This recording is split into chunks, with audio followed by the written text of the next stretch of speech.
আজকে তোমাদের যে ক্লাসটা করাবো সেটা হচ্ছে বুলিয়ান অ্যালজেব্রাতে আমরা অ্যাডার সাবট্রাক্টর শিখে গেছি। আমরা আজকে যেটা করব সেটা হচ্ছে ডিকোডার।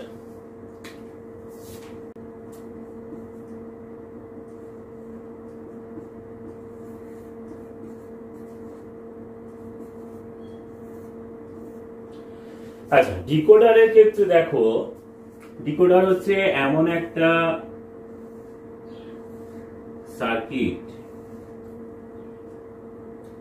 যেখানে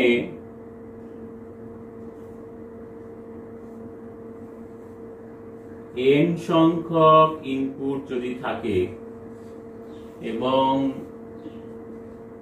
ধরে নাও m সংখ্যক আউটপুট আছে, তাহলে আমরা এই ডিকোডারটাকে বলতে পারবো n ইন্টু m ডিকোডার।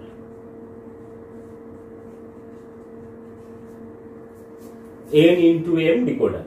এখন দেখো, খুব স্বাভাবিকভাবে এই যে আউটপুটের সংখ্যাটা বললাম m, সেই আউটপুটের সংখ্যাটা কিন্তু যা কিছু হতে পারে না। মানে আমি এখানে n বলছি যে n এর মান যা কিছু হতে পারে 1 2 3, m এর মানও কিন্তু যা খুশি হতে পারে না। এই কারণে সেটা অবশ্যই n এর উপরে ডিপেন্ড করবে। মানে আমি ইনপুট যতগুলো দেব তার উপরে বেস করে আউটপুটটা হবে। তাই m এর মান কখনোই 2 টু দি পাওয়ার n এর বেশি হবে না, বা বলা ভালো যে m এর মান 2 টু দি পাওয়ার n এর সমান হবে বা কম হবে। তার মানে কি হলো ব্যাপারটা দেখো, যে দুটো যদি ইনপুট হয় তাহলে 2 to the power n, n এর ভ্যালু হচ্ছে 2, তার মানে 2 স্কয়ার, তার মানে 4টে আউটপুট হতে পারে ম্যাক্সিমাম। মানে এদিকে যদি ইনপুট আর এদিকে যদি আউটপুট আমি লিখি, তাহলে দুটো ইনপুট থাকলে ম্যাক্সিমাম আউটপুট হবে 4টে। 4টে কম হতে পারে কিন্তু 4টে বেশি হবে না। তেমনি যদি 3টে ইনপুট হয় তাহলে 2 টু দি পাওয়ার 3 হয়ে যাবে। 2 টু দি পাওয়ার 3 মানে 8টা। অতএব 8এর কম বা 8টা ম্যাক্সিমাম আউটপুট হতে পারে, 8এর বেশি কিন্তু হতে পারবে না। একই রকম ভাবে 4টে হলে 2 টু দি পাওয়ার 4, তার মানে সেক্ষেত্রে হচ্ছে 16টা। 2 টু দি পাওয়ার 4 মানে 16, তাহলে 16টার বেশি কখনো আউটপুট হবে না। ম্যাক্সিমাম 16, 16 কম হতে পারে বা 16ই হতে পারে কিন্তু 16 বেশি হবে না। আচ্ছা, এইবার এই যে ডিকোডারের আমরা যে ব্লক ডায়াগ্রামটা করলাম, এই ব্লক ডায়াগ্রামের সাথে আর একটা জিনিস যোগ করা দরকার। এখানে একটা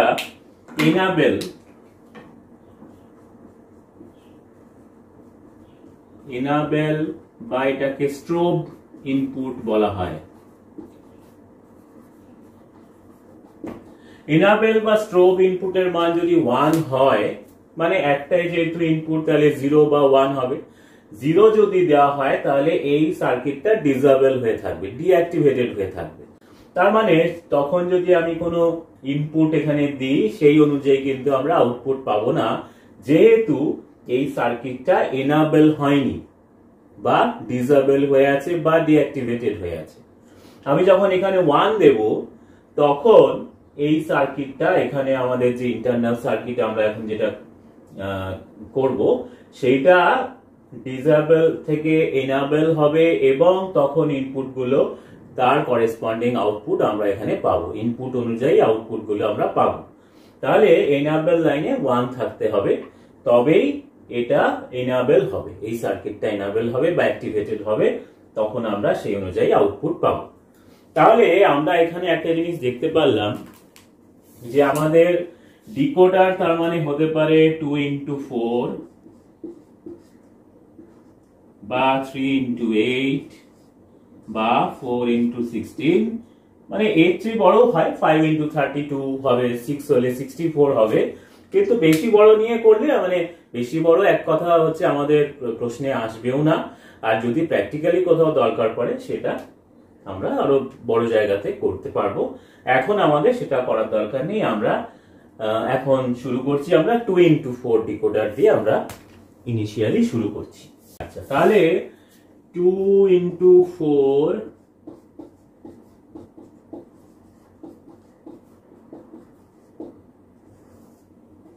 2 2x4 ডিকোডার। তাহলে এই ডিকোডারের যদি আমরা ব্লক ডায়াগ্রামটা করি তাহলে এটা হয়ে গেল 2x4 ডিকোডার। তার মানে যেখানে ইনপুট হচ্ছে দুটো, ধরে নিলাম এক্স আর ওয়াই, আর আউটপুট হবে তাহলে চারটে। যেহেতু ডিকোডার তাই আমি ধরলাম এটা D0, D1, D2, D3।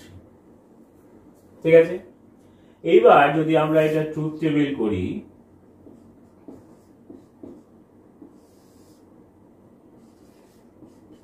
Input আর আউটপুট লিখে, তার মানে ইনপুটের দিকে পড়ছে হচ্ছে এক্স আর ওয়াই, আর আউটপুটের দিকে পড়ছে হচ্ছে D0, D1, D2, D3। আচ্ছা, এবারে বলো যে দুটো যদি ইনপুট থাকে, এখানে এক্স আর ওয়াই দুটো ইনপুট, তাহলে ইনপুটের কম্বিনেশন কতগুলো হবে? চারটে হবে। 0 0 0 1 1 0 1 1। আমি বলেছি যে তোমাদের যদি এইভাবে লিখতে অসুবিধা হয় তাহলে তোমরা ডান দিকের ঘরটা আগে লিখবে একটা 0 একটা 1 করে, তারপরে বাঁ দিকের ঘরটাতে দুটো 0 দুটো 1, এরপরে যদি আরো থাকতো সেটা সেই অনুযায়ী দ্বিগুণ হতে হতে যেত। আচ্ছা, যদি যখন 0 0 ইনপুট দেওয়া হবে তখন এখানে D0 টা 1 হবে, বাকি সব 0 হবে। মানে x আর y যখন 0 0 তখন D0 টা 1, বাকি সব 0। 0 1 এর ক্ষেত্রে D1 টা 1, বাকি সব 0। D2 সরি 1 0 এর ক্ষেত্রে D2 টা 1, বাকি সব 0। আর 1 1 এর ক্ষেত্রে D3 টা 1, বাকি সব 0। এখন দেখো, খুব স্বাভাবিকভাবে প্রশ্ন উঠতে পারে, তোমরা বলতে পারো যে কেন এরকম হবে, 1টা এরকম ডায়াগোনাল বা এরকম কোনাকুনি আসবে কেন? 1 নম্বর। 2 নম্বর, যদি কোনাকুনি আসে তাহলে এই দিক দিয়েও তো কোনাকুনি হতে পারে, তাহলে এই দিকের কোনাকুনিতে আসবে না কেন? তাই এইটা আমরা বুঝতে পারবো যখন আমরা এটা সার্কিট ডায়াগ্রামটা এখানে করব। সার্কিট ডায়াগ্রামটা আমরা পাশে করে আমরা মিলিয়ে দেখব যে এই যে ট্রুথ টেবিলটা আমি করলাম, আমি যে বলে দিলাম তোমাদের যে ট্রুথ ডিকোডারের ক্ষেত্রে আউটপুটের জন্য সবসময় ওপরের ডান দিকের কোণা থেকে, মানে এলএসবি থেকে, লিস্ট সিগনিফিকেন্ট বিট থেকে 1টা শুরু হয়ে ক্রমশ নিচের দিকে মোস্ট সিগনিফিকেন্ট বিট বা এমএসবি তে এসে 1টা শেষ হয়। এইভাবেই কোনাকুনি আসবে। আমরা যদি যখন আমরা 2x4 এর বদলে 3x8 দেখবো, 4x16 বা আরো বড় ডিকোডারের যদি আমরা দেখি তাহলে দেখবো সবার ক্ষেত্রে ব্যাপারটা এরকম আসছে। এবার আমরা এখানে সার্কিট ডায়াগ্রামটা করি যাতে আমরা এই ট্রুথ টেবিলটা কেন কোনাকুনি 1 আসবে সেইটা আমরা বুঝতে পারবো। আচ্ছা, আমরা জানি যে এসওপি অনুযায়ী 0 এর জন্য হচ্ছে কমপ্লিমেন্ট হয় আর 1 এর জন্য হচ্ছে কমপ্লিমেন্ট হয় না। তাহলে দেখো, আমরা যখন এখানে 1 পেয়েছি, আচ্ছা প্রথমে দেখে নাও এখানে x আর y, আমরা শুরুটা করি যে x আর y দুটো ভেরিয়েবল রয়েছে।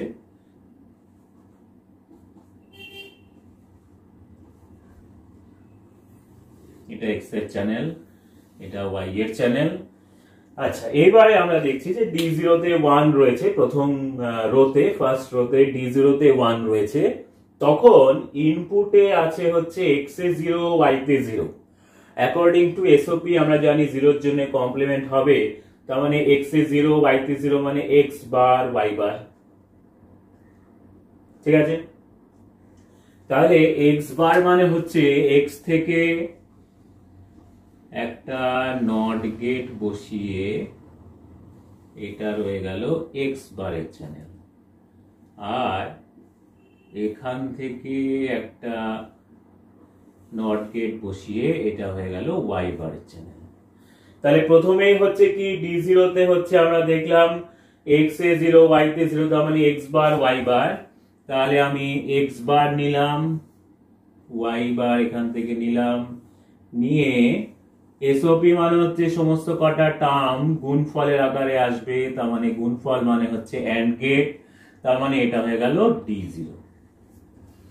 তারপরে দেখো সেকেন্ড রোতে D1 টা 1 আছে, তখন ইনপুটে আছে হচ্ছে x এ 0 y তে 1, 0 এর জন্য আবার কমপ্লিমেন্ট হবে, তার মানে x বার, y তে 1 আছে, 1 এর জন্য কমপ্লিমেন্ট হবে না, তার মানে x বার y।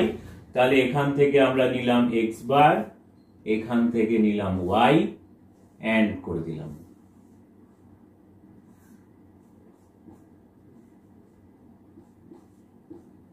এটা হয়ে গেল D1। তারপরে থার্ড রোতে একটা 1 আছে, D2 তে 1, তখন ইনপুটে আছে x এ 1 y তে 0, তার মানে x y বার,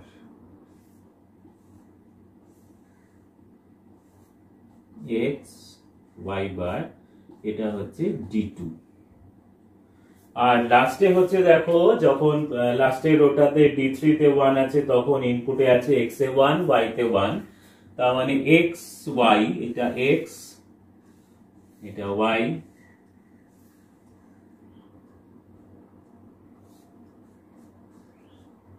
এটা হয়ে গেল D3।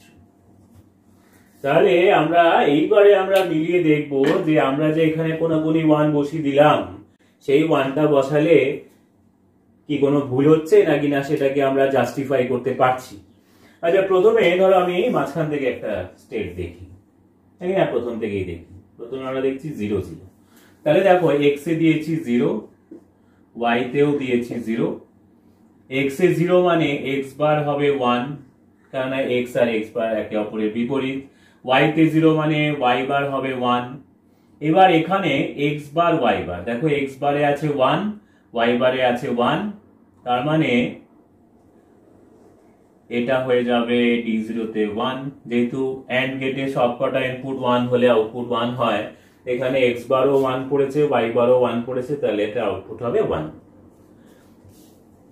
এরপরেরটা আছে কি x বার y, x বারে আছে 1, y তে আছে 0, তাহলে একটা 0 পেয়ে যাচ্ছে, মানে এটা 0। x y বার, x এ আছে 0, তাহলে আমার y বারটা দেখার দরকারই নেই, একটা 0 আছে মানে অবশ্যই এটা 0 হবে। আর D3 তে আছে হচ্ছে xy, x এবং y তে দুটোতেই 0, তাহলে এটা 0।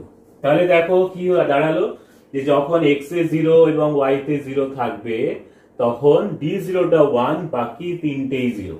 এই দেখো D0 তে 1, বাকি তিনটেই 0। এরকম ভাবে আমি যদি 0 1 প্লট করি, তাহলে দেখবো এখানে যদি x এ 0 y তে 1 ইনপুট দেই, তাহলে দেখবো যে D1 টা একমাত্র 1 হয়েছে, বাকি তিনটেই 0। যদি 1 0 ইনপুট দিই, মানে x এ 1 y তে 0, তাহলে সেক্ষেত্রে দেখবো যে D2 টা একমাত্র 1 হয়েছে, বাকি তিনটেই 0। আর যখন 1 1, এটা আমি একটু দেখিয়ে দিই নাকি না, মাঝখান থেকে এটা একবার দেখিয়ে দিই।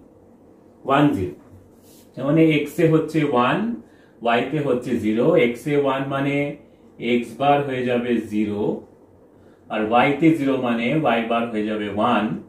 এইগুলো আমি ডিলিট করে দিই। আচ্ছা, এবার দেখো এখানে x বার y বার, x বারে 0 আছে মানে এটা 0, x বার y, এখানেও x বার আছে, তার মানে x বারে 0 মানে 0। x y বার, x এ আছে 1, y বারে আছে 1, তার মানে এটা 1। x y, y তে আছে 0, তার মানে এটা 0।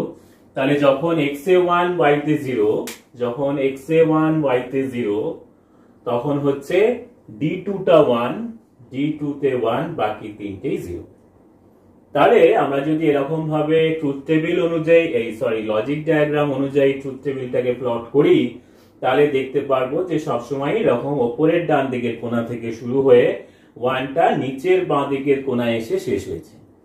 তোমরাও পরীক্ষার সময় এত ধরো এই 0 0 1 0 প্রত্যেকটা স্টেট প্লট করে করে লেখার কিন্তু তোমাদের কাছেও সময় থাকবে না। তোমাদের মনে রাখতে হবে যে ডিকোডারের ক্ষেত্রে ওপরের ডান দিকের কোণা থেকে শুরু হয়ে 1টা নিচের বাঁ দিকের কোণায় এসে শেষ হবে। এখন এটা তুমি যদি মুখস্থ করে নাও এবং জিনিসটা তুমি বুঝে থাকে, তোমার কেন 1 হয় সেটা তুমি জানো, খালি পরীক্ষার জন্য তুমি প্লট করে করে লিখতে পারবে না। এবার তোমার ধরো যখন প্র্যাকটিক্যাল পরীক্ষা হচ্ছে, ভাইভাতে তোমাকে টিচার জিজ্ঞেস করলেন যে আচ্ছা ডিকোডারের ক্ষেত্রে কেন ওয়ানটা এরকম কোনাকুনি হয়, তখন তুমি এরকম একটা সার্কিট এঁকে তুমি বুঝিয়ে দিতে পারবে।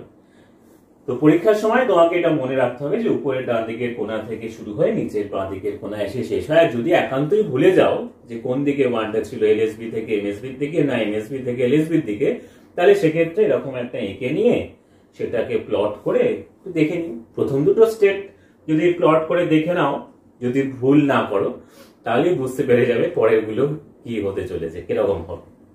ঠিক আছে, এটা গেল তাহলে 2x4 ডিকোডার। আজকের ক্লাসে ডিকোডারের বেসিকটুকু শিখলে পরের দিন আমি 3x8 ডিকোডারটাও তোমাদের করে দেখিয়ে দেবো। ঠিক আছে।